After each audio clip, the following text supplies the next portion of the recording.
Dear student, मैं विद्यासागर और आप देख रहे हैं आपका यूट्यूब चैनल वीर कोचिंग सेंटर रोहतास। और आप लोग ये चैनल जो है आप लोग के लिए एकदम नया है, तो आप लोग इस चैनल को सब्सक्राइब कर लीजिएगा। चलिए आप लोगों को आज का जो क्लास होने वाला है, क्लास 10वीं के एनसीईआरटी बुक एक्सरसाइज 1.1 के लिए एकदम बेसिक, यानी कहिए कि 10वीं क्लास का जो आप लोग का मैथ है एकदम उसका पहला वीडियो है। इसका आप लोग को पार्ट 1 है एक्सरसाइज 1.1 का। हालांकि आप लोग को कुछ क्वेश्चन इसमें सोल्व हम करेंगे, लेकिन आप लोगों को हम बेसिक बहुत ही अच्छा से बताएंगे। बेसिक आप लोगों को अच्छा से जान लेना होगा ताकि आप लोगों को कहीं से भी किसी को कोई दिक्कत ना हो। यहाँ पे आप लोगों को बेसिक इस तरह से जानेंगे ताकि हम लोग को ऑब्जेक्टिव और सब्जेक्टिव में किसी प्रकार का प्रॉब्लम ना हो। तो चलिए आप लोग को वीडियो शुरू करते हैं, यानी क्लास शुरू करते हैं। तो सबसे पहले जो आप लोग देख रहे होंगे, आप लोगों को पाठ का नाम है वास्तविक संख्याएं, यानी आप लोग को रियल नंबर्स, वास्तविक संख्याएं। वास्तविक संख्याएं और काल्पनिक संख्याएं होते हैं। वास्तविक संख्या आप लोगों को जानना है, यानी आप लोगों को देख रहे हैं वास्तविक। यहाँ पे काल्पनिक संख्या भी होता है और अवास्तविक संख्या भी होता है। जैसे बता रहे हैं आप लोगों को काल्पनिक और अवास्तविक। तो यहाँ पे आप लोगों को दो चीज जानना है, तो आप लोगों को बस काल्पनिक या अवास्तविक बता देते हैं। अगर रूट में मान लीजिए 5 रहेगा माइनस में, वो भी तो रूट के अंदर माइनस आएगा तो इसको अवास्तविक बोला जाता है, नहीं तो बोला जाता है काल्पनिक। ठीक है, तो ये आप लोग जान गए होंगे काल्पनिक संख्या है, नहीं तो अवास्तविक संख्या है। लेकिन हम लोगों को पाठ जो कह रहा है आप लोगों को वास्तविक संख्या है। वास्तविक संख्या जब पढ़ना है, अवास्तविक संख्या पढ़ने से पहले आप लोगों को कुछ चीज जानना होता है। वो आप लोगों को संख्याएं, असंख्याएं कहने का मतलब आप लोगों को नंबर जानना होता है, नंबर्स। अब नंबर्स में आप लोग जिसे कहने का मतलब है, आप लोग एक चीज जानते होंगे। यहाँ पे सबसे पहले आप अंक, सबसे पहले आप लोग अंक, तो अंक क्या होता है? तो अंक आप लोग जानते हैं, जैसे 0, 1, 2, 3, 4, 5, 6, 7 और 8 और 9। इन्हीं सभी अंकों का प्रयोग करके हम कोई भी संख्या बनाते हैं। आप लोग जानते ही हैं। तो अगर मान लीजिए संख्या बनाना है कोई भी, तो संख्या यानी नंबर्स, तो नंबर्स बनाना है आप लोगों को, तो इन अंक का प्रयोग किया जाता है। जैसे मान लीजिए 234, तो 234 हम बनाए तो 2, 3, 4 लिखे हैं, यानी कहने का मतलब 2, 4, 3 अगर अलग अलग ये है तो ये एक प्रकार का अंक है कि नहीं है? तो आप लोगों को 234 अगर लिखना है तो 2, 3, 4 का प्रयोग किए हैं, तो कभी भी अंक का प्रयोग करके संख्या बनाया जाता है। अब संख्या जो होता है आप लोगों को पता होता है कि कोई भी बड़ी होता है, कोई छोटी होता है। अगर आप लोगों को कहे जैसे बड़ी संख्या, जैसे मान लीजिए कितने भी अंक का, तो अगर बड़ी संख्या के तौर पे बात किया जाए, तो बड़ी संख्या के तौर पे आप लोगों को अगर एक अंक के बड़ी संख्या कहेगा तो 1 9 दे दीजिएगा। 2 अंक के सबसे बड़ी संख्या तो 2 9। अगर देख लीजिए 2 अंक के सबसे बड़ी संख्या 99 है आप लोगों को।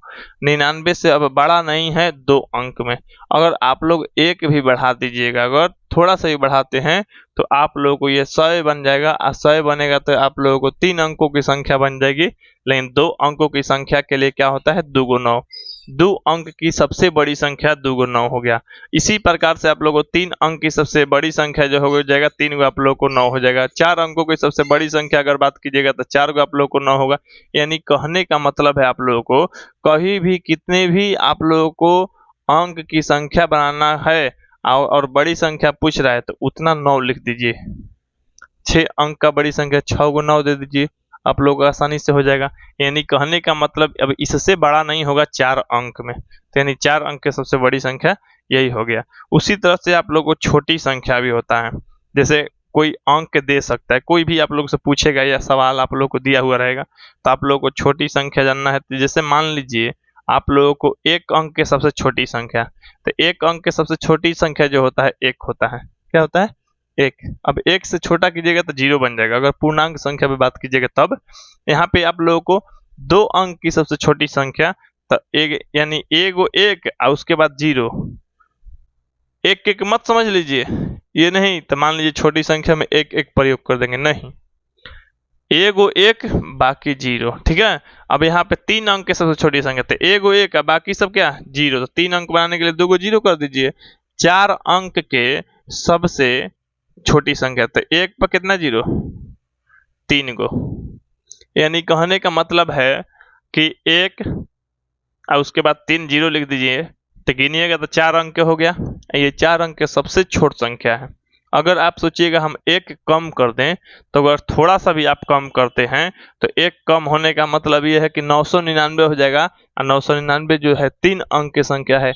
4 अंक की संख्या जो है सबसे लास्ट में, मतलब यही है, मतलब यही 4 अंक की सबसे छोटी संख्या हो गई। तो इस प्रकार से छोटी संख्या बड़ी संख्या कईयों अंक के लिख सकते हैं, आप लोग आसानी से यहाँ पे जान गए होंगे।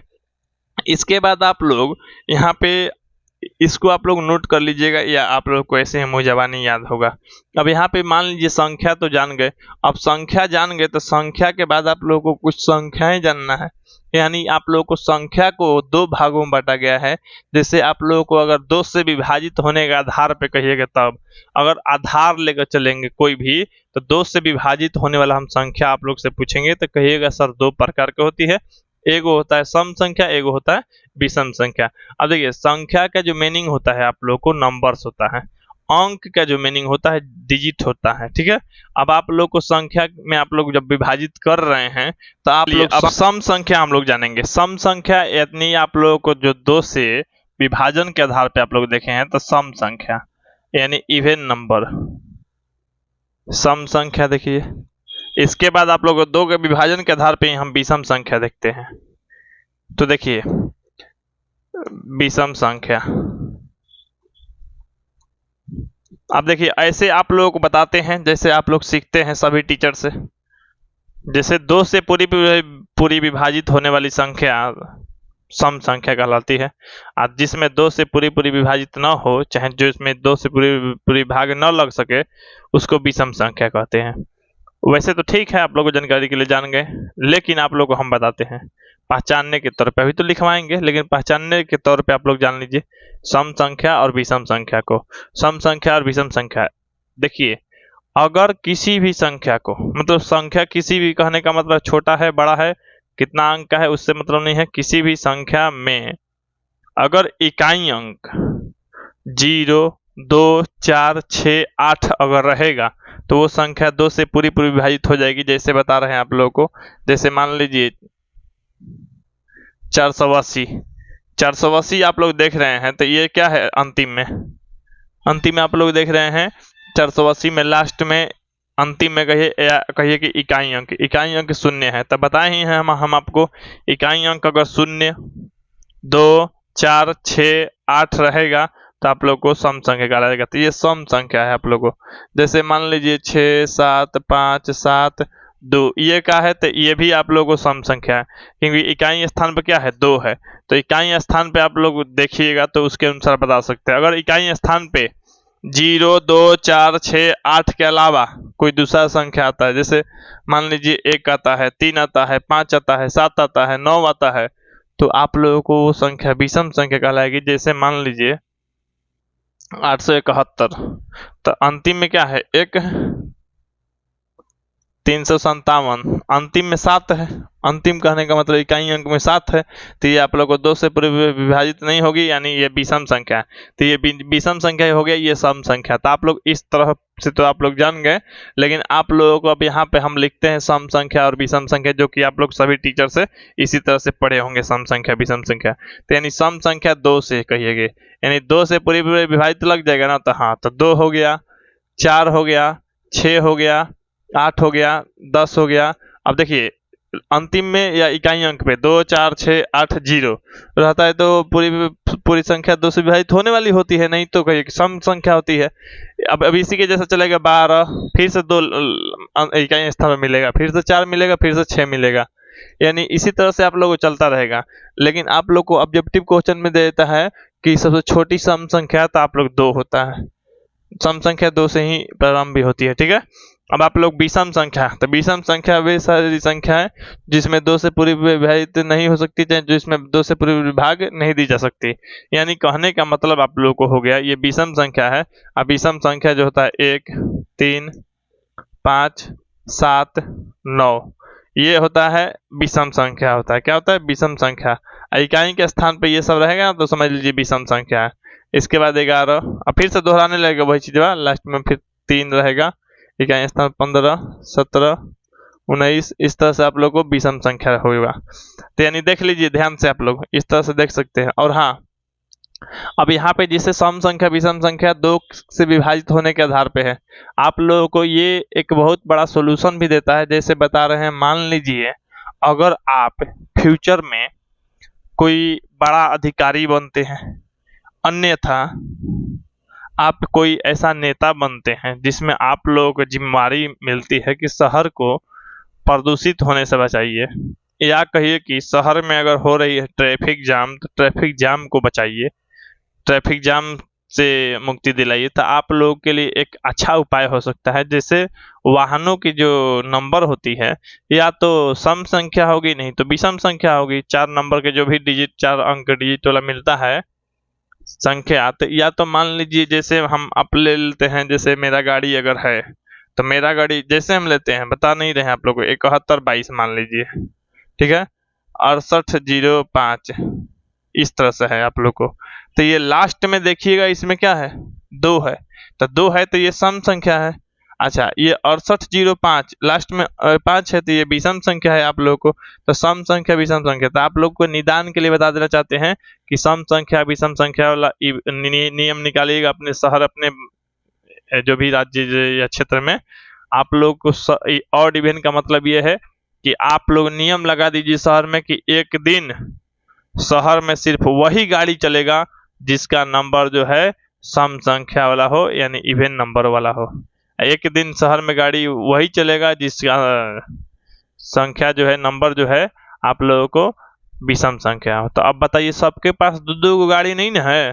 जैसे मान लीजिए अगर 2 गो गाड़ी मेरे पास रहता है, हमको कहीं जाना होता है, ठीक, तो हम ये वाला गाड़ी लेकर चले जाएंगे, अन्यथा ये वाला गाड़ी लेकर चले जाएंगे, ठीक।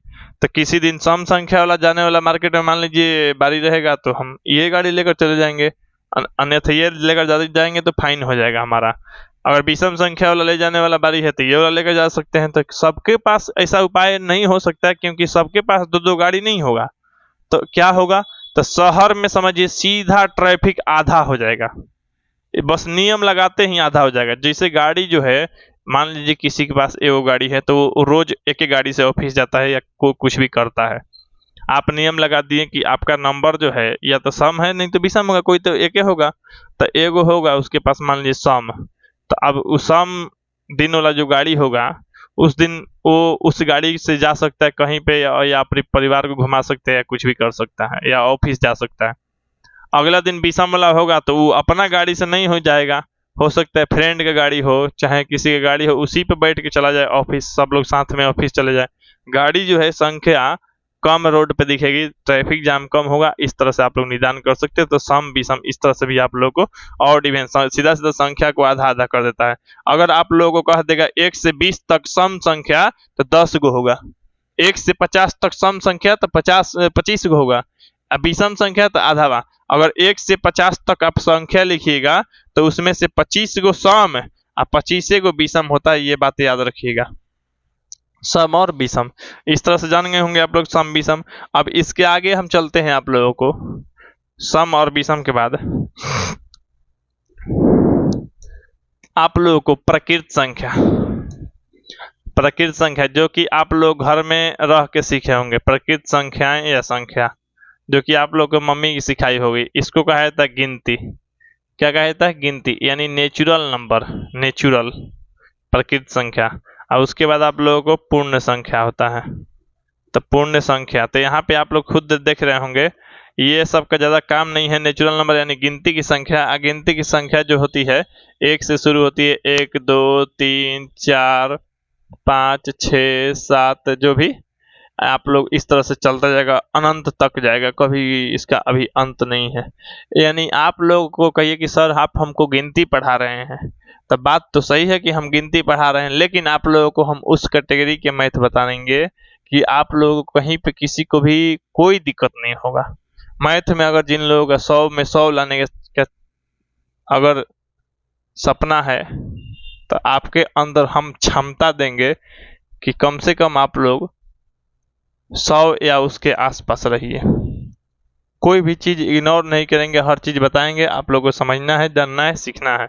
इसके बाद आप लोगों को अब इसका मीनिंग कहिएगा तो नेचुरल नंबर होता है, इसका संकेत जो होता है बड़ा एन होता है, बड़ा एन से सूचित किया जाता है। कहीं अगर बड़ा एन देखिएगा तो जान जाइएगा वो प्रकृत संख्या है, नेचुरल नंबर है। पूर्ण संख्या, पूर्ण संख्या यानी आप लोग होल नंबर, होल नंबर आप लोगों को जानना है। तो होल नंबर जो होता है गिनती की संख्या में शून्य शामिल कर देने पे बनी संख्या पूर्ण संख्या कहलाती है। मतलब यहाँ पे आप लोगों को 0, 1, 2, 3, 4, 5, 6 इसी तरह से आप लोगों को चलता रहेगा अनंत तक। अब आप लोग से कोई पूछ दे या ऑब्जेक्टिव में आता है कि सबसे छोटा प्रकृत संख्या कौन है, तो 1, सबसे बड़ा प्रकृत संख्या नहीं पूछ सकता है। अब इसमें आप लोगों को पूर्ण संख्या कोई पूछ दे तो सबसे छोटा जो पूर्ण संख्या होती है वो शून्य होती है, यानी 0 होती है। इंग्लिश में इसको 0 बोला जाता है, हिंदी में शून्य बोला जाता है। तो यानी आप लोग 0 कह सकते हैं, शून्य कह सकते हैं, ठीक है। यहाँ पे आप लोग इसको होल नंबर, इसको आप लोग नेचुरल नंबर कह सकते हैं, इसको W से सूचित किया जाता है, ठीक है। यहाँ पे आप लोग देख रहे हैं, अब जानना है, आप लोग जान गए होंगे यहाँ पे अब अभाज्य संख्या और आप लोग भाज्य संख्या जानिए। कहे कि आप लोग प्रकृत संख्या पूर्ण संख्या तो जान गए, अब यहाँ पे अभाज्य और भाज्य भी जानना है, क्योंकि अभाज्य अगर नहीं आप लोग जान रहे हैं इसका मतलब यह है कि आप लोग से क्वेश्चन सोल्व नहीं होने वाला है, क्योंकि आप लोग को एक्सरसाइज में अभाज्य संख्या है। तो यहाँ पे अभाज्य संख्या देखिए, तो अभाज्य संख्या को अंग्रेजी में आप लोग प्राइम नंबर कहते हैं। अभाज्य संख्याएं, अभाज्य संख्या, तो यहाँ पे देखिए प्राइम नंबर, तो पहले परिभाषा आप जान लीजिए, उसके बाद आप लोगों को भाज्य संख्या होता है। भाज्य संख्या, तो देखिए अभाज्य और भाज्य संख्याएं, ठीक है। अब देखिए प्राइम नंबर, वे संख्याएं, ऐसे याद करने के तौर पे सबसे पहले कहिएगा, एक से बड़ी वे संख्याएं जो एक और स्वयं के अलावे किसी दूसरी संख्या से विभाजित न हो उसको अभाज्य संख्या कहते हैं। एक से बड़ी होनी चाहिए, एक से बड़ी वो भाज्य, एक से बड़ी वो संख्या जो एक से बड़ी वैसी संख्या जो एक और स्वयं के अलावे किसी दूसरी संख्या से विभाजित न हो। जैसे कहने का मतलब एक से बड़ा होना चाहिए, एक से बड़ा होना चाहिए तो दो जो है आप लोगों को एक से बड़ा है, ठीक है। इसमें देख रहे हैं कि एक और स्वयं के अलावा दूसरा संख्या से कटना भी नहीं चाहिए, यानी 2 जो है देखिए एक से बड़ा है, ठीक है, एक से बड़ा हो गया। 2 किसी से कटने वाला है, 2 या तो एक से कटेगा नहीं तो खुद से कटेगा, तो ये आप लोग को अभाज्य संख्या हो गया। इसके बाद आप लोग को 3 किसी से विभाजित होगा जी, या तो 1 से होगा अन्यथा 3 से होगा, तो 3 से तो हो ही जाएगा, 1 से भी हो जाएगा। तो एक और खुद से छोड़ के, एक और स्वयं को छोड़ के दूसरा से विभाजित हो तब आप लोग को, मैं दूसरा से विभाजित नहीं हो तब अभाज्य संख्या कहते हैं ये। इसके बाद 5 जो है किसी से नहीं विभाजित होगा, या तो 5 से होगा नहीं तो 1 से होगा, तो कोई भी संख्या खुद से तो हो ही जाएगा। इसके बाद आप लोगों को 7, इसके बाद आप लोगों को 9 नहीं होगा, क्योंकि विषम संख्या नहीं लिख रहे हैं, ये बात याद रखिए, हम अभाज्य संख्या लिख रहे हैं। तो इसके बाद सीधा 11 हो जाएगा, 13 हो जाएगा, यहाँ पे हो जाएगा आप लोगों को 17, 19, 23, इस तरह से आप लोगों को चलता है अभाज्य संख्या। अब आप लोगों को अभाज्य संख्या पूछा जाता है कि सबसे छोटी अभाज्य संख्या तो 2 है, सबसे छोटी अभाज्य संख्या 2 है। अब यहाँ पे आ जाइए भाज्य संख्याएं, भाज्य संख्याएं, अभाज्य संख्या में आप लोग देखिएगा एक से बड़ी वैसी संख्या जो एक और स्वयं के अलावे किसी अन्य संख्या से भी विभाजित हो उसको क्या कहते हैं, भाज्य संख्या कहते हैं। अब देखिए एक से बड़ी तो आप लोग 2 होता है तो 2 ले नहीं सकते हैं, क्योंकि 2 तो अभाज्य संख्या होता है। 3 भी नहीं ले सकते तो 4 लीजिएगा। क्या लीजिए? 4। आप लोग समझ रहे हैं 4 किससे विभाजित हो जाता है? 1 से विभाजित हो जाता है तो हाँ 4 से हो जाता है, तो हाँ 4 से तो हो ही जाएगा। और इसके अलावे किसी से कटता है जी? तो हाँ 2 से कट जाता है, यानी 2 से विभाजित हो जाता है। तो 2 से जब विभाजित हो जा रहा है यानी ये भाज्य संख्या है। इसके बाद आप लोगों को 5 नहीं होगा, 6 होगा। तो जब 6 होगा तो 6 जो है 1 और 6 से तो विभाजित होगा ही, इसके अलावे किससे कटेगा? 2 से कट जाएगा, 3 से कट जाएगा, तो ये इसलिए क्या है? भाज्य संख्या है। इसके बाद आप लोगों को 8 होगा। 8 किससे कटेगा? 1 और स्वयं से तो कट ही जाएगा, इसके अलावे भी 2 से कट जाएगा, 4 से कट जाएगा, कटेगा कि नहीं? यानी विभाजित हो जाएगा। इसके बाद आप लोगों को 9 जो है आप लोगों को सीधा सीधा क्या है? अभाज्य संख्या है। अब यहाँ 1 और 9 से तो कट ही जाएगा, 3 से भी कटेगा, है कि नहीं? तो यानी 1 और स्वयं के छोड़ा के दूसरा से अगर कटने लग जाए तो ये वो भाज्य संख्या कहलाती है। यहाँ पे आप लोगों को हो जाएगा सीधा तौर पे क्या? 10, फिर 12 हो जाएगा, उसके बाद आप लोगों को 14 हो जाएगा, 15 हो जाएगा, 16 हो जाएगा, 17 हो जाएगा, 17 नहीं होगा, 18 हो जाएगा, उसके बाद आप लोगों को 20 हो जाएगा, 21 हो जाएगा। ये सब क्या है? 21 जो है 1 से भी कटेगा और स्वयं से भी कटेगा, उसके अलावे 3 से कट जाएगा, 7 से कट जाएगा, तो इसलिए ये भाज्य संख्या। इसी तरह से चलता रहेगा। तो आप लोग कहिए ना कि देखिए अभाज्य और भाज्य आप लोग जान गए लगभग, लेकिन आप लोगों में इसमें से भी क्वेश्चन पूछ देता है कि सबसे छोटी अभाज्य संख्या कौन सी है? सबसे छोटी अभाज्य संख्या 2 होती है, ठीक है। सबसे छोटी भाज्य संख्या कौन है? तो सबसे छोटी भाज्य संख्या 4 होती है, ठीक है।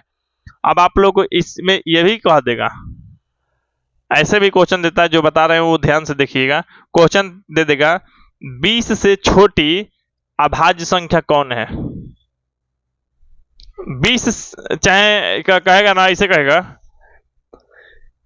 20 से छोटी कहेगा तो उस तरह से हो जाएगा कि 19 होगा अभाज्य संख्या। लेकिन ये एक तौर पे ऐसे भी दे सकता है 1 से 20 के बीच में कितने अभाज्य संख्या है, या कह देगा 1 से 20 के बीच में सबसे बड़ी अभाज्य संख्या कौन है? तो 19 है। 1 से 20 के बीच में 19 जो है सबसे बड़ी अभाज्य संख्या कहलाएगा। तो इस तरह से अगर दे देगा तो भी आप लोग को ध्यान रख के सही कर लेना होगा, आसानी से सही भी हो जाएगा। बस ये इस तरह से याद रहना चाहिए किसको कौन अभाज्य है कौन भाज्य है।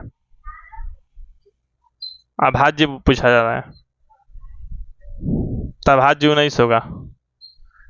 तो यानी कहने का मतलब ये है कि 20 से छोटी अभाज्य संख्या कहेगा तो 20 से माने बहुत कम छोटा अगर कहा जाए तो आप लोगों को 19 हो जाएगा, चाहे 20 से पहले अभाज्य संख्या, ऐसे भी हो जाएगा, ठीक है।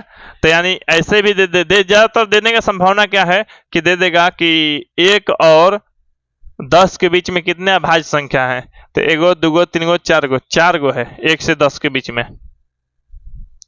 तो उसी तरह से भाज्य संख्या दे सकता है और इससे रिलेटेड कुछ प्रश्न पूछ सकता है, तो आप लोगों को जानकारी रहना चाहिए। अब इसके बाद आप लोगों को अभाज्य संख्या भाज्य संख्या तो जान गए, अब इसके बाद आप लोगों को परिमेय संख्या जानना है। तो परिमेय संख्या यहाँ पे जानते हैं। तो देखिए परिमेय संख्या यानी रेशनल नंबर, परिमेय संख्या यानी रेशनल नंबर आप लोगों को जानना है। उसके बाद आप लोग जानिएगा अपरिमेय संख्या, अपरिमेय। इसके बाद आप लोग वास्तविक संख्या, सीधा पाठ आप लोग को शुरू हो जाएगा, ठीक ना। अब आप लोग को अभाज्य संख्या में जुड़वा भाज्य होता है, संयुक्त भाज्य होता है, तो इस तरह से होता है, आप लोग को आगे भी बताएंगे। लेकिन अभी जो है परिमेय और अपरिमेय संख्या जानिए। तो यहाँ देखिए परिमेय संख्या और अपरिमेय संख्या। तो देखिए परिमेय संख्या किसे कहते हैं? वैसी संख्या जिसे P बटा Q के रूप में लिखा जा सके जहां Q नॉट इक्वल 0 और PQ पूर्णांक हो और P और Q का अभिनिष्ट गुणनखंड केवल 1 हो, तब आप लोगों को ऐसी संख्या जो है परिमेय संख्या कहलाती है। आप लोगों को जो बोले हैं वो अगर लिखना होगा तो वीडियो आप लोगों को पीछा करके लिख सकते हैं। एकदम सटीक परिभाषा दे दिए हैं, एक के बार में सही है, लिख सकते हैं, ठीक है। यानी कहने का मतलब परिमेय और अपरिमेय जानना है तो परिमेय संख्या आप लोगों को बाटा में होता है। जैसे यहाँ पे 3, यहाँ पर मान लीजिए समझा देते हैं पहले तब लिखना शुरू। p बटा में q रहना चाहिए और कह रहे हैं q नॉट इक्वल 0, मतलब q की जगह पे 0 नहीं रहना चाहिए, मतलब नीचे में 0 नहीं रहना चाहिए।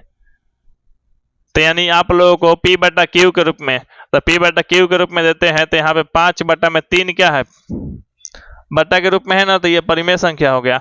ऊपर में बड़ा है नीचे में बड़ा है, उससे मतलब हम लोग को नहीं होता है, केवल बटा यानी अंश बटा में हर हो जा रहा है और हर की जगह पर 0 नहीं हो रहा है, तो वो समझिए परिमेय संख्या है। हर की जगह पर 0 नहीं होना चाहिए, ठीक है।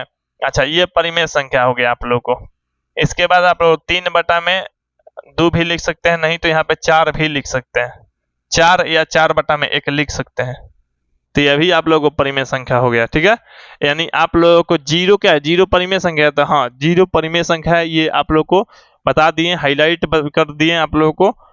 यहाँ पे क्यों दोबारा तिबारा यहाँ पे बता रहे हैं, क्योंकि 0 पूछ सकता है, 0 क्या है, तो 0 परिमेय संख्या। पूछिए कैसे, तो कैसे के आधार पे p बटा q के रूप में आप लोग लिखने जाइएगा तो नीचे में 1 लिखिएगा। तो यहाँ परिमेय संख्या क्या कहता है, p बटा q के रूप में रहना है और q नॉट इक्वल टू 0 रहना, मैंने q की जगह पर 0 नहीं रहना है।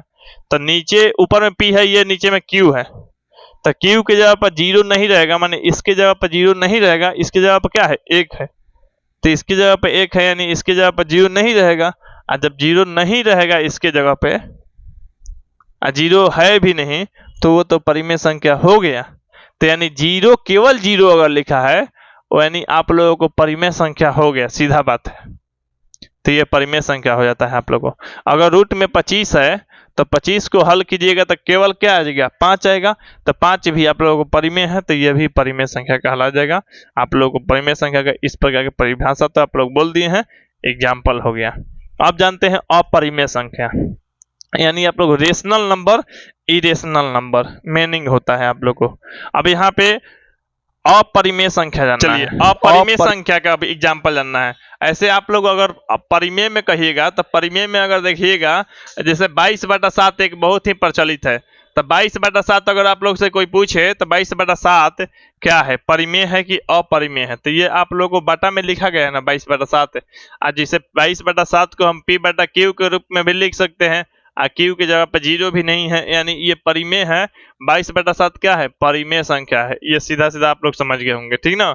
अब इसके बाद आप लोग को अपरिमेय संख्या, तो अपरिमेय संख्या अगर आप लोग देखिएगा, जैसे इसको सीधा कर लेते हैं, तो अपरिमेय संख्या का एग्जाम्पल आप लोग को बताते हैं, समझिएगा।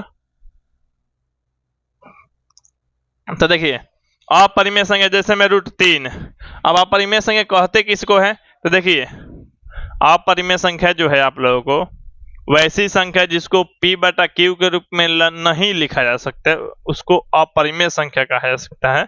यहाँ पे आप लोगों को √3 जो है अपरिमेय संख्या है। यहाँ पे आप लोगों को 2/0 जो है क्या है, अपरिमेय संख्या, मतलब नीचे 0 नहीं रहना चाहिए, नीचे 0 रहेगा तो अपरिमेय हो जाएगा, ठीक है। अच्छा, इसके बाद आप लोग अगर मान लीजिए रूट से बाहर ही नहीं निकलेगा तो अपरिमेय, इस प्रकार से अपरिमेय हो जाएगा। अगर पाई कहिएगा, पाई क्या है, तो पाई जो है ना आप लोगों को अपरिमेय संख्या, ये भी आप लोगों को फेमस है, पूछता है आप लोगों को एग्जाम में ऑब्जेक्टिव में कि पाई परिमेय है कि अपरिमेय है, तब पाई क्या है, अपरिमेय है। 22/7 क्या है, तब परिमेय है, ये चीज याद होना चाहिए। इसके बाद अनेकों संख्या हो सकता है, जैसे 3√5 ये अपरिमेय हो जाएगा। अब कहें ना कि सर जो 3 जो है ना ये परिमेय है, ये अपरिमेय है, तब परिमेय और अपरिमेय होता है, अगुणा होता है तो अपरिमेय ही होता है, आप लोग को बताएंगे। तो यहाँ पे आप लोग परिमेय और अपरिमेय जान गए होंगे, ठीक है। अब यहाँ पे परिमेय और अपरिमेय जानने के बाद आप लोगों को चलेंगे हम वास्तविक संख्या में। वास्तविक संख्या में तो देखिए वास्तविक संख्या क्या होता है, वास्तविक संख्या यानी कहने का मतलब वास्तविक संख्या माने रियल नंबर। चलिए वास्तविक संख्या लिखने की कोई जरूरत नहीं है, आप लोगों को लिखा गया है, जो कि आप लोगों को पाठ का नाम भी है। यानी वास्तविक संख्या में परिमेय संख्या और अपरिमेय संख्या दोनों आता है, मतलब परिमेय संख्या और अपरिमेय संख्या के संयुक्त रूप को वास्तविक संख्या कहा जाता है। मतलब वास्तविक संख्या में परिमेय संख्या पूरा होता है और पूरा अपरिमेय संख्या होता है।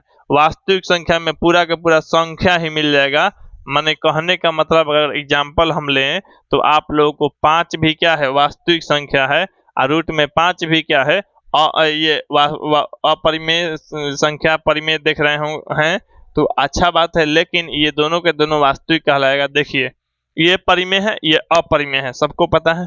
तो परिमेय और अपरिमेय दोनों रहेगा तो क्या कहेंगे, वास्तविक संख्या। वास्तविक संख्या में दोनों मिला हुआ है, चाहे दोनों रहता है, मतलब परिमेय संख्या भी रहता है और अपरिमेय संख्या भी रहता है। यानी वास्तविक संख्या के अंदर परिमेय संख्या और अपरिमेय संख्या दोनों रहता है। लेकिन आप लोगों को अगर जैसे मान लीजिए ये परिमेय और अपरिमेय तो दो तो हो गया, आप लोगों को रूट 5 जो है आप लोगों को अपरिमेय है, ये परिमेय है। तो अपरिमेय परिमेय रहे उससे मतलब नहीं है, दोनों के दोनों वास्तविक संख्या के अंदर में आएगा। क्यों? क्योंकि वास्तविक संख्या के अंदर में परिमेय भी आता है और अपरिमेय भी आता है। तब यहाँ पे कुछ नियम को हम लोग को जान लेना होगा और नियम को जानकर हम लोग को आगे बढ़ना होगा। तो नियम के तौर पे हम क्या बताते हैं आप लोग को, देखिए यहाँ पे आप लोगों को देखिए परिमेय संख्या, परिमेय संख्या प्लस में अपरिमेय संख्या, परिमेय और अपरिमेय संख्या,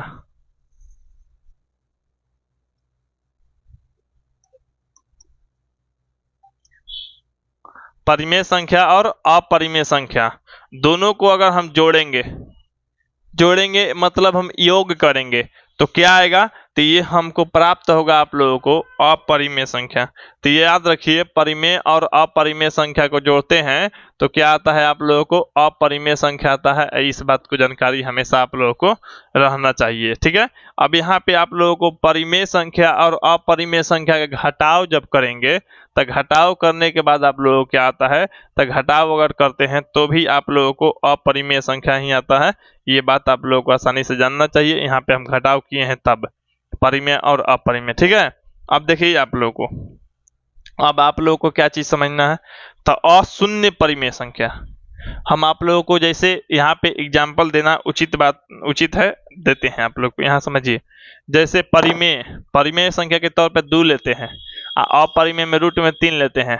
तो 2 रूट 3 क्या है, तो 2 रूट 3 अपरिमेय संख्या है, इसको सिद्ध भी करना पड़ेगा, यह बात याद रखिए। तो परिमेय और अपरिमेय संख्या को जोड़िएगा तो क्या आएगा, अपरिमेय आता है। यहाँ पे घटाव कीजिएगा, जैसे परिमेय के तौर पे मान लीजिए ले लीजिए 5, और यहाँ पे अपरिमेय के लिए तौर पे ले लीजिए, मान लीजिए आप लोग रूट में 7। तो ये क्या होगा, घटाव कीजिएगा तब वो क्या है, पूरा का पूरा मिला के अपरिमेय संख्या कहिएगा। यानी कहिए ना कि 5 केवल 5 कहेंगे तो क्या है, तो केवल 5 जो है परिमेय है, केवल रूट 7 क्या है, तो अपरिमेय है। जब घटाव कीजिएगा तो हमेशा क्या आता है, अपरिमेय। मतलब ये टोटल दोनों को मिला को अपरिमेय संख्या आप लोग कह सकते हैं, किसी को कोई दिक्कत नहीं है। चलिए अभी इसके बाद आप लोगों को अपरिमेय और परिमेय में गुणा, लेकिन परिमेय जो होना चाहिए आप लोगों को या अपरिमेय अशून्य होना चाहिए। क्या होना चाहिए, अशून्य। यानी आप लोगों को, क्योंकि परिमेय संख्या में 0 भी आता है, आप लोगों को बताए हैं। अशून्य, अशून्य परिमेय संख्या और अपरिमेय संख्या, अशून्य परिमेय संख्या और अपरिमेय संख्या में गुणा करेंगे। हम क्या करेंगे, गुणा। तो अशून्य परिमेय और अपरिमेय संख्या में हम गुणा करेंगे तो देखिए क्या होगा,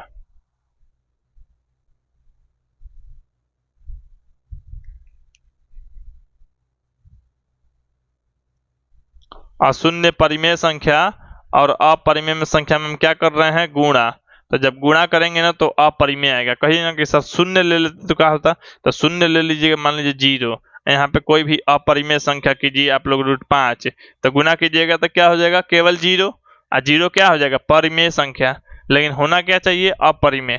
तो जब यहाँ पे अशून्य लीजिएगा तबे, मतलब आप लोग 0 केवल मत लीजिए, अशून्य मतलब 0 के छोड़ के कुछ ले लीजिए, कौन परिमेय ले लीजिए। मान लीजिए 1 लेते हैं, 1 भी तो परिमेय है। तो 1 और रूट 5 में गुना होगा तो केवल रूट 5 आएगा। रूट 5 का मतलब क्या है, अपरिमेय। तो कभी भी अशून्य परिमेय और अपरिमेय में गुणा होता है तो अपरिमेय आएगा, लेकिन यहाँ पे अशून्य लिखना जरूरी है, केवल परिमेय संख्या लिखना जरूरी नहीं है। अगर केवल परिमेय संख्या लिख के आप लोग बना तो सही है, लेकिन एगो एग्जाम्पल ले लीजिए जीरो। आज आप जीरो रख दीजिएगा ना तो आप लोग का नियम गड़बड़ा जाएगा, तो इसलिए आप लोग को अशून्य कहना जरूरी ही है। तो कैसे भी करके आप लोग को अशून्य कहना ही पड़ेगा, छोड़ना नहीं है। इसमें कोई सोचेगा छोड़ दें, अशून्य ना कहें, ऐसे ही परिमेय कह दे तो वो आप लोग को गलत हो जाएगा, ठीक ना। तो अपरिमेय और परिमेय में आप लोग को भाग करवा रहे हैं। जैसे ये तो गुणा था, आप लोग को भाग करवाएंगे, मैंने बटा में करवाएंगे, तब क्या आएगा आप लोग को अपरिमेय आएगा। जैसे यहाँ पे देखते हैं आप लोग को, जैसे हम बताते हैं, जैसे में हम मान लीजिए यहाँ पे आप लोग यहाँ पे परिमेय है, परिमेय के तौर पे मान लीजिए 7 है। अपरिमेय भागा दे रहे हैं मतलब बटा में, तो अपरिमेय, अपरिमेय मतलब 2 में गुणा कीजिए तो ये परिमेय है, ये अपरिमेय है, तो भाग कीजिएगा तो क्या होगा आप लोग को अपरिमेय आएगा। तो ये पूरा का पूरा क्या है, अपरिमेय है। ये चीज आप लोग समझ गए होंगे। चलिए देखिए, इतना आप लोगों को आसानी से समझ में आ गया होगा, किसी को भी कहीं पे कोई दिक्कत नहीं हुआ होगा। लेकिन अभी आप लोगों को जैसे कहने के तौर पे अभी आप लोग कुछ संख्या आप लोग को बताए हैं परिमेय अपरिमेय को लेकर, तो ये सारा का जैसे मीनिंग आप लोग जानिएगा। तो मीनिंग यहाँ पे दिखा देते हैं, आप लोग मीनिंग खुद आप लोग नोट कर सकते हैं, लिख सकते हैं।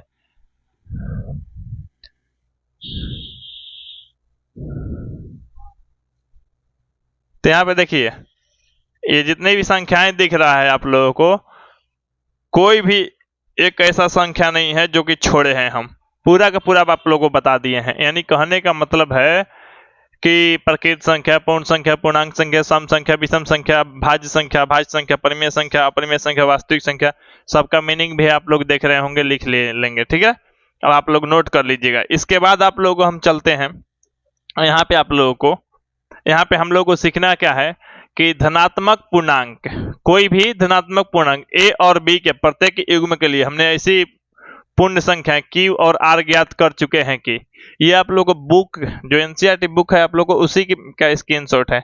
आप लोग इतना से समझ में नहीं आ रहा होगा, लेकिन हम समझाएंगे तो समझ में आएगा। यहाँ पे दिया गया है A बराबर BQ प्लस में R, ठीक है। यहाँ पे आप लोगों को 0 से बड़ा या बराबर R, R का मतलब रिमाइंडर होता है, से बड़ा या बराबर B होता है। यहाँ पे समझने का प्रयास कीजिएगा, हम समझा रहे हैं, समझ में आ जाएगा। अब देखिए, सबसे पहले आप लोग, जैसे कहने का मतलब है कि आप लोग एक चीज जानते होंगे। एक चीज क्या जाने हैं आप लोग, तो यहाँ भाज्य बराबर जानते होंगे, भाज्य। तब भाज्य बराबर क्या होता है आप लोग को, तब भाज्य बराबर होता है भाजक गुणे भागफल बटा में, सॉरी बटा नहीं, प्लस शेषफल होता है कि नहीं होता है, ठीक है। अब यहाँ पे आप लोग देखिए, यहाँ पे अगर बात कीजिएगा तो वही चीज लिखा है, भाज्य की जगह पर ए बराबर बी, भाजक जो होता है बी, माने भाजक मतलब जिससे भाग दिया जाता है बी। यहाँ गुणा है, चाहे ऐसे भी लिख सकते हैं क्यू, अब प्लस शेषफल माने आर, रिमाइंडर होता है ए बराबर बी क्यू प्लस में आर। जहां का बात आप लोगों को यहाँ पे लिखा गया है, और ये चीज बताएंगे, लेकिन हम पहले समझाते हैं आप लोगों को। अगर आप लोग इस तरह से समझना चाहें तो यहाँ पे देखिएगा भाज्य, यहाँ पे अगर आप लोग भाग बनाते हैं, भागा, तो आप लोग इसको क्या बोलते हैं, भाज्य बोलते हैं, ठीक है। अच्छा, इसको क्या बोलते हैं, तो यहाँ पे जो कट क्या आता है, पहले यहाँ पे जान लीजिए भाजक लिखते हैं। भाजक से भाग दिया जाता है, किससे भाग दिया जाता है, भाजक से। किस में दिया जाता है, किस में, तो ये भाज्य में दिया जाता है। कट के क्या आता है, तब भागफल आता है। क्या आता है, भागफल। अगर शेषफल बचता है तो आप लोगों को जैसे नीचे में लिखाता है, तो यहाँ पे आप लोगों को शेषफल लिखाता है। शेषफल जो होता है, शेषफल का मान कितना होता है, वही चीज दिया गया है। तो आप लोगों को इसी तौर पे यहाँ पे देखिएगा, यहाँ पे ये ए होता है, ये बी होता है, ये क्यू होता है, और नीचे में शेषफल के लिए आर होता है। मतलब यहाँ बी से भाग देंगे ए में, और जो भाग देने के बाद आएगा उसको क्यू कहेंगे, और जो शेषफल बच जाएगा उसको आर कहेंगे। तो वही चीज है लिखा गया है। आप लोगों को हिंदी में कहिएगा भाज्य बराबर भाजक गुने भागफल प्लस में शेषफल। ये चीज आप लोग अच्छा से जानते होंगे। लेकिन यहाँ पे अब देखिएगा, यहाँ पे भाज्य, तो भाज्य की जगह पे ए दे दिया, यहाँ पे क्या है ए, तो यहाँ ही ना भाज्य रहता है, तो यहाँ पे रह गया ए, तो भाज्य की जगह पे ए। अच्छा, भाजक से भाग दिया जाता है, तो भाजक की जगह पे है बी, तो भाजक गुने, यहाँ पे भागफल होता है, देख लीजिए भागफल है, तो भागफल की जगह पे भागफल यहाँ होता है, तो भागफल की जगह पे क्यू है, तो बी क्यू हो गया, गुणा हो गया। अच्छा, यहाँ पे प्लस में क्या है, शेषफल, तो शेषफल की जगह पे आर हो गया, रिमाइंडर हो गया, ठीक। अब यहाँ पे समझना ये है कि अच्छा ये बताइए शेषफल जो है मतलब हम कभी भी भागा दे रहे हैं, जैसे मान लीजिए हम यहाँ 5 से भाग दे रहे हैं, यहाँ है आप लोगों को 23, ठीक है 23 है, तो 23 है तो यहाँ पे क्या 4 बार में भाग देंगे, यहाँ पे 20 होगा, शेषफल कितना आ जाएगा 3 आ जाएगा। अच्छा ये बताइए जैसे 24 रहेगा तो हम 4 से भाग देंगे और शेषफल क्या आएगा 4, लेकिन जब 25 रहेगा अगर 5 से भाग दीजिएगा 25 तो 5 बार में नहीं कट जाएगा जी, यानी पूरा का पूरा कट जाएगा तो 0 शेषफल आएगा आप लोगों को। यानी कहने का मतलब ये है, आप लोग ये समझिए कि यानी आप लोग अगर 25 रहेगा तो ये तो कट जाएगा यानी 0 शेषफल बच जाएगा, अगर 24 रहेगा तो 4 शेषफल बचेगा, तो 4 जब शेषफल यहाँ पे बचा है तब ये बताइए 4 से बड़ा 5 आता है, 5 तो शेषफल बच नहीं सकता है, बचने नहीं दीजिएगा आप लोग। अगर 5 शेषफल बच गया अब 5 से ही भाग दे रहे हैं तब तो एक बार में कटा देंगे आप लोग तो आसानी से कट जाएगा। लेकिन यहाँ पे आप लोगों को 5 शेषफल कभी नहीं बचेगा, जब 5 से भाग दे रहे हैं तब कितना बच सकता है 4 बच सकता है, 3 बच सकता है शेषफल में, 2 बच सकता है, 1 बच सकता है, 0 बच सकता है। यानी आप लोगों को जो शेषफल बचेगा आप लोगों को शेषफल जो है शेषफल के तौर पे वो 0 बचेगा, नहीं तो 0 से बड़ा बचेगा। क्या शेषफल माने आर, आर माने जो है ये बी से छोटा बचेगा, बी से छोटा मतलब भाजक से छोटा, भाजक क्या है इसमें 5, तो 5 से छोटा ही शेषफल बचेगा, या तो 0 बचेगा नहीं तो 0 से बड़ा बचेगा, ठीक है शेषफल का मान। लेकिन इससे कम बचेगा, इससे मतलब भाजक, भाजक जो है यहाँ पे बी है माने बी से जो है क्या है कम ही बचेगा, तो ये आप लोग इसको मिटा दीजिए। अब यहाँ पे देखिए यही चीज आप लोगों को है कि नहीं, यही चीज समझाने के लिए इतना चीज हम किए हैं आप लोग को। यानी a बराबर बी क्यू प्लस में r होता है जहां 0 से बड़ा या बराबर r और r से बड़ा b, मतलब शेषफल कभी भी भाजक के बराबर नहीं हो सकता है।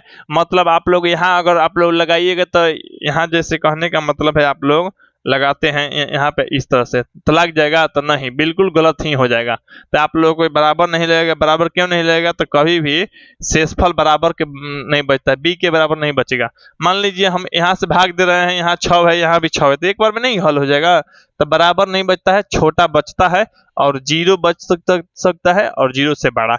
ये चीज आप लोगों को जान गए। यहाँ पे आप लोगों को भागा जो देते हैं अगर जांच जिनको करना होता है तो ये आप लोगों को इस आधार पे कर सकते हैं कि भाज्य बराबर भाजक गुने भागफल प्लस में शेषफल।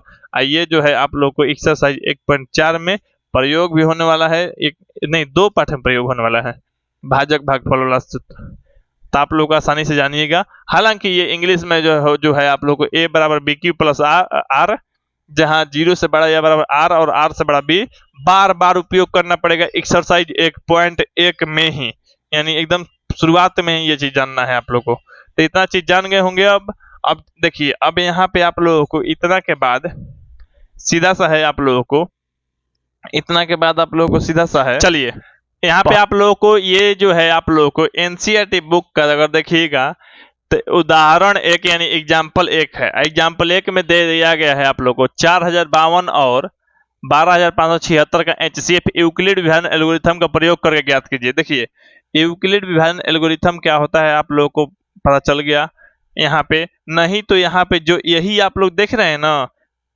a बराबर बी क्यू प्लस में r, जहां 0 से बड़ा या बराबर r, r से बड़ा b, यही यूक्लिड विभाजन एल्गोरिथम है। लेकिन यूक्लिड विभाजन एल्गोरिथम जो है आप लोगों को कहता है शेषफल जब 0 आएगा, शेषफल जब 0 आएगा और शेषफल 0 आने के बाद जब आप लोगों को अंतिम भाजक जो होगा, भाजक मतलब b, उसी को आप लोग HCF कहिएगा।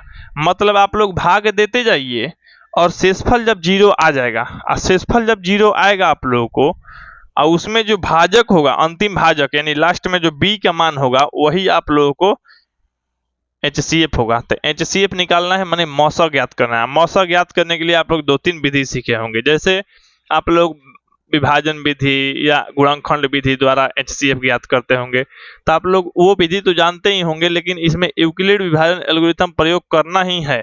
तो आप लोग को यूक्लिड विभाजन एल्गोरिथम यहाँ पे प्रयोग हम करेंगे, यहाँ पे आप लोग आसानी से देखिएगा। तो चलिए अब यहाँ पे आ गया, हालांकि आप लोगों को स्विच ऑफ हो गया इस कारण की क्योंकि इन्वर्टर का लाइन जो दिया नहीं गया था। चलिए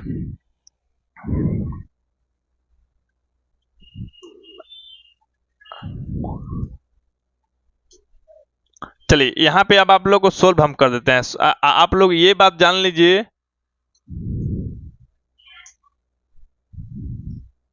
देखिए आप लोग हल लिखिएगा। हल लिखने के बाद क्या करना है आप लोगों को, हल लिखने के बाद आप लोगों को सीधा तौर पे यूक्लिड विभाजन एल्गोरिथम लिख देना है, ठीक है।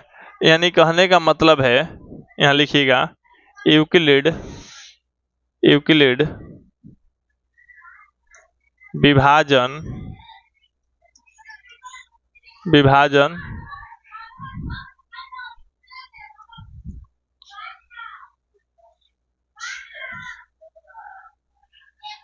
एल्गोरिथम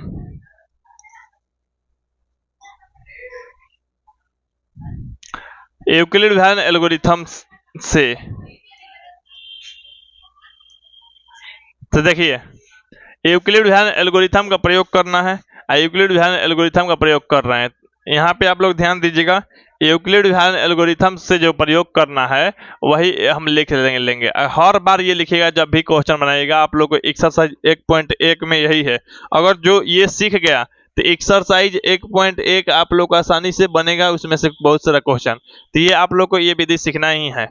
अब देखिए तो यहाँ पे होता क्या है आप लोगों को, ए लड़का हला नहीं। अब देखिए ए बराबर आप लोगों को बी क्यू प्लस में आर, जहां यहाँ पे होता है आप लोग को 0 से बड़ा या बराबर आर और आर से बड़ा बी। ये आप चीज आप लोग जानते होंगे। अब इसमें जो है आप लोगों को सबसे पहले देखिए दोनों में बड़ा कौन है, ध्यान दीजिएगा।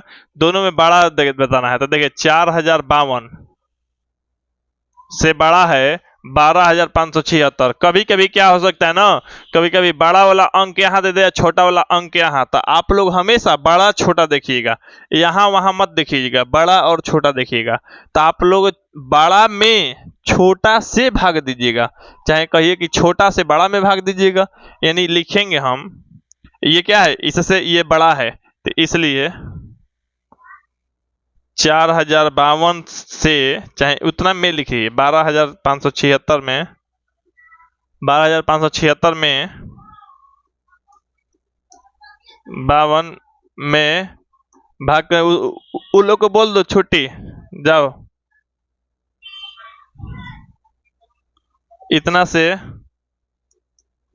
भाग करेंगे।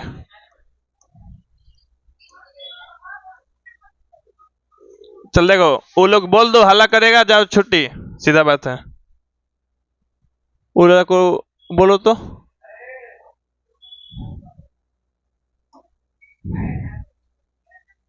चलिए यहाँ पे आप लोगों को देखिए। अब यहाँ ऊपर क्वेश्चन से मतलब नहीं है, यहाँ पे सीट पर सिर्फ दो चीज से मतलब है।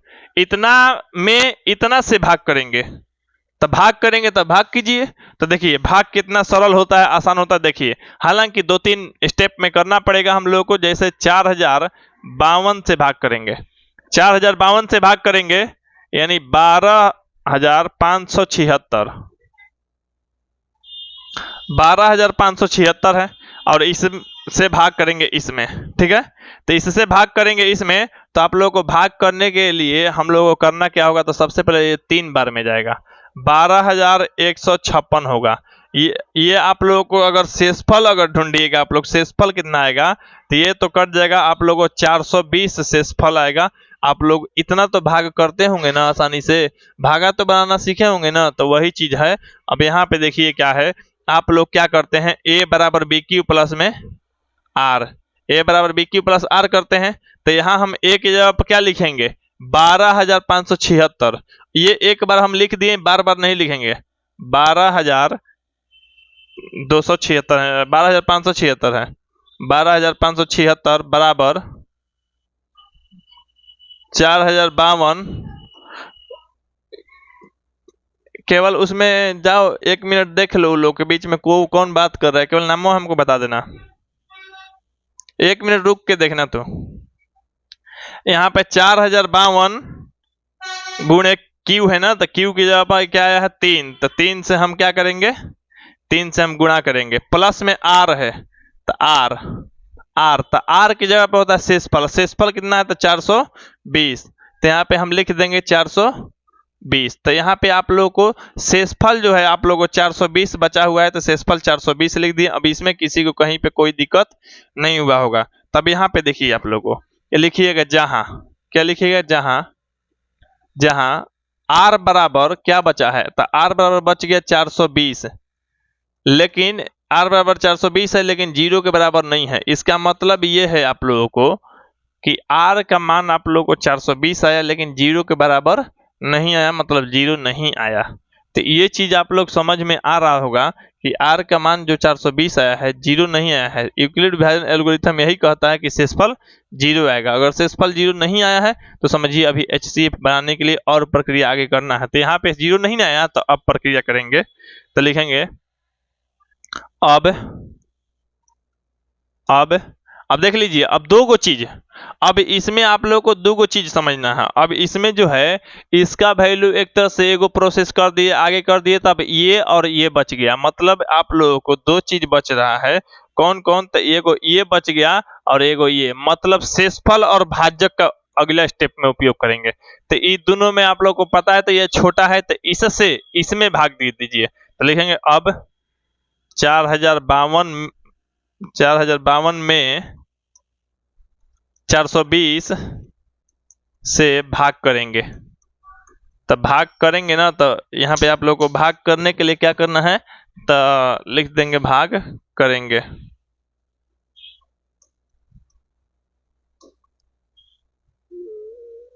चलिए इसको हम थोड़ा सा नीचे लिख देते हैं ताकि उससे अलग दिखे। देखिए तब भाग करेंगे, तब ये वाला स्टेप को खत्म कीजिए। अब केवल यहाँ पे आप लोगों को समझना है, भाग करेंगे, भाग करना है केवल। देखिए तब इसमें इतना से भाग करेंगे, तो 420 से भाग करेंगे कितना में, तो 4052 में। तो भाग करेंगे तो सबसे पहले देखिए भाग करने पे 9 बार में ले जाना पड़ेगा। कितना बार में, 9 बार में। तो यहाँ पे 9 बार में ले जाएंगे, तो 9 बार में ले जाइएगा तो यहाँ पे ये गुणा कीजिएगा तो यहाँ पे हो जाएगा 0, ये गुणा कीजिएगा तो 18 के 8 हासिल लग गया 1, इसमें गुणा होगा तो 36 और 1 37, घटाइएगा तो चलिए इसमें शेषफल देखिएगा, तो शेषफल जो आप लोग को सीधा सीधा 272 आएगा। तो 272 आएगा आप लोगों को। तो अब इसमें यहाँ पे क्या देखिएगा आप लोग, तो यहाँ पे लिखिएगा 4052 बराबर 220, 420 है, 420 गुणे 9 आया है ना, तो 9 और प्लस में 272। तो यहाँ पे जो शेषफल आया तो लिखिएगा, इसलिए r बराबर 272, चूंकि लिखिए ना, चूंकि r बराबर 272 और नॉट इक्वल 0, मतलब 0 के बराबर नहीं है। 272 आया है लेकिन 0 नहीं आया है। कब पूरा विभाजन प्रक्रिया खत्म होता है, तो विभाजन प्रक्रिया जब शेषफल 0 आता है तब आता है। तब इसमें देखिए आप लोग को, अब देखिए इसको काम समाप्त कीजिए, इसमें भाग करना है। तब लिखिएगा अब देखिए किसमें भाग करना है आप लोगों को, ये कॉपी कर लेते हैं आप लोग को।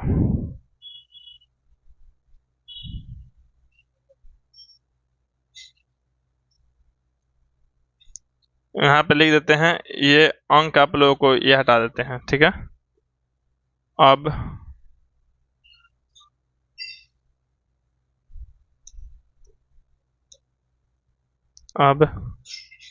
देखिए, अब जो है आप लोगों को दो गो से मतलब है, किसी से, तो एगो है 272, एगो है 420। तो लिखेंगे अब 420 में 272 से भाग करेंगे। तो 272 से भाग करना, 272 से कीजिए, 272 से देखिए कर रहे हैं 420। तो इसमें भाग कीजिएगा तो देखिए सबसे पहले आप लोग भाग कीजिएगा तो एक बार में जाएगा 272, एक बार में जब जाएगा तो शेषफल निकलेगा तो 148 आएगा। यानी कहने का मतलब है आप लोगों को, यहाँ लिखिएगा क्या, यहाँ लिखिएगा चूंकि 420 बराबर 272 गुणे 1, 272 गुणे 1 प्लस में क्या आ गया, प्लस में आ गया है 148, यानी आप लोगों को 148 आया है। तो लिखिएगा चूंकि r बराबर, r माने शेषफल बराबर 148 और नॉट इक्वल क्या, जीरो, मतलब 148 आया है लेकिन जीरो के बराबर नहीं है। तो जब जीरो के बराबर नहीं है तो अभी भी भाग करेंगे, अभी भी किसमें किसमें, इसमें और इसमें भाग करेंगे। तो लिखेंगे चूंकि अब 272 में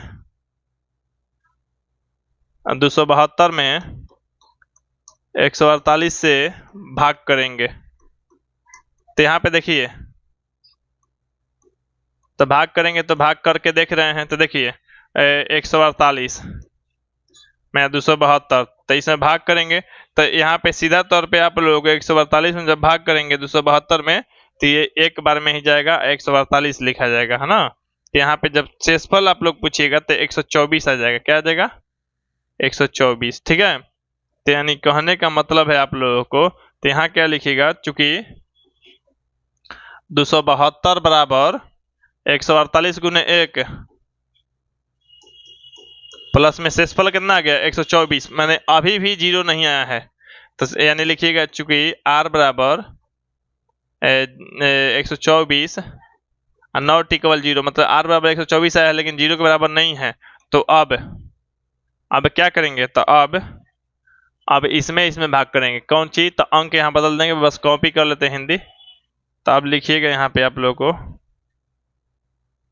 तब इसमें इससे आप लोगों को भागाते हैं, 148 में 124 से भाग करेंगे। तो देखिए 124 से भाग करना है तो 124 से 148 में भाग कीजिएगा। तो यहाँ पे आप लोगों को सीधा तौर पे ये एक बार में जाएगा और 124 से लिख दीजिएगा। यहाँ पे 124 लिखिएगा तो जब घटेगा तो केवल 24 आएगा, आएगा ना जी। तो यहाँ पे लिखिएगा चूंकि 148 बराबर 124 गुणे 1 प्लस में क्या, प्लस में 24। तो यहाँ क्या आ गया, शेषफल की जगह पर 24 आ गया, तो लिखिएगा r बराबर 24 नॉट इक्वल क्या, जीरो, मतलब r बराबर अभी भी जीरो नहीं आया है। जीरो नहीं आया है तो क्या कीजिएगा, तो अब जो है आप लोग अब इसमें भाग करेंगे, किसमें, तो अब दो चीज में, मतलब आप लोग को जो शेषफल आया है उसमें, और जो आप लोग भाजक था जिससे भाग दे रहे थे उसमें, मतलब 24 से इसमें भाग करेंगे, यानी 124 में 24 से भाग करने पर, देखिए 24 से भाग कीजिए 124 में, तो आप लोग को 124 में जब भाग कीजिएगा तो यहाँ पे सीधा तौर पे 5 से जाएगा, कितना से, 5 से, तो 5 से हो जाएगा 120, आ जाएगा कितना, तो ये 4 हो जाएगा, 4 हो गया। अब यहाँ पे आप लोगों को अभी भी जीरो नहीं आया है तो क्या लिखिएगा, 124 बराबर 24 गुने 5, 24 गुने 5 प्लस में 4 लिखिएगा, चूंकि r बराबर 4 नॉट इक्वल जीरो, मतलब 4 आया लेकिन जीरो नहीं है। तो अब क्या कीजिएगा, तो अब जो है आप लोगों को इसमें ये दोनों में भाग करेंगे। तो दोनों में भाग करेंगे तो देखिए, तो दोनों में भाग करेंगे तो यानी दोनों कहने का मतलब 24 में आप लोगों को आइए अब 4 में भाग करना है। तो देखिए, तो 4 से 24 में भाग दीजिएगा तो पूरा पूरा विभाजित हो जाएगा 24 6 बार में, यानी कहने का मतलब कट गया, मतलब एक तरह से जीरो शेषफल बच गया, क्या बच गया, जीरो शेषफल। तो यहाँ लिखिएगा क्या, 24 बराबर 4 गुने 6, 4 गुने 6 प्लस में जीरो, मतलब r बराबर क्या बच गया, जीरो। तो r बराबर जीरो बच गया, तो यूक्लिड विधान एल्गोरिथम से, तो r बराबर में यहाँ पे देखिए लिखा रहता है a बराबर बी क्यू प्लस में r, ये हर बार लिख सकते हैं, नहीं भी लिख सकते हैं, लेकिन एक बार लिखे हैं तो हो गया। तो a बराबर बी क्यू प्लस में r, तो लास्ट में जब जीरो शेषफल जीरो आता है, r बराबर जीरो, तो जो इसका b होता है ना वही आंसर हो गया, यानी b बराबर 4 है तो 4 आंसर है। तो यानी कहिएगा, इसलिए यूक्लिड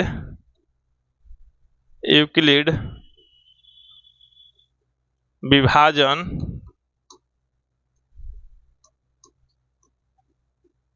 एल्गोरिथम